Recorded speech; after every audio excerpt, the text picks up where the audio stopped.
আসসালামু আলাইকুম দর্শক, আজ আমার নতুন জাতের ধান ব্রি ধান 108-এ কীটনাশক দেওয়ার সহযোগিতা করার জন্য এসেছেন আমাদের সহিরউদ্দিন ভাই।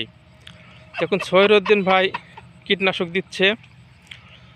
আমাদের সহিরউদ্দিন ভাই ভাই আপনি তো অনেক ধানই চাষ করেছেন, অন্যান্য ধানের তুলনায় এই ব্রি 108 এই ধানের ফলন কেমন হবে বুঝতে পারছেন ভাই? এই অন্য ধানের তুলনায় এই ধানের ফলন কেমন হবে আপনার মনে হচ্ছে? আশা করি ডাঙ্গাত নেই, এর যা ফলন আল্লাহ দিবে।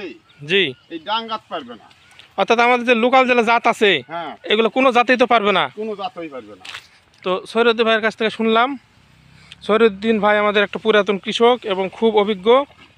তিনি যখন বলছেন এই ধানের সাথে অন্য কোনো ধান পারবে না, সুতরাং পারার কথা নয়। যে দেখুন একটি ব্রি ধান 108-এর কীরকম এক একটা শীষ, আর স্থানীয় জাত খাটো 10-এর কীরকম অবস্থা, প্রায় অনেক পার্থক্য।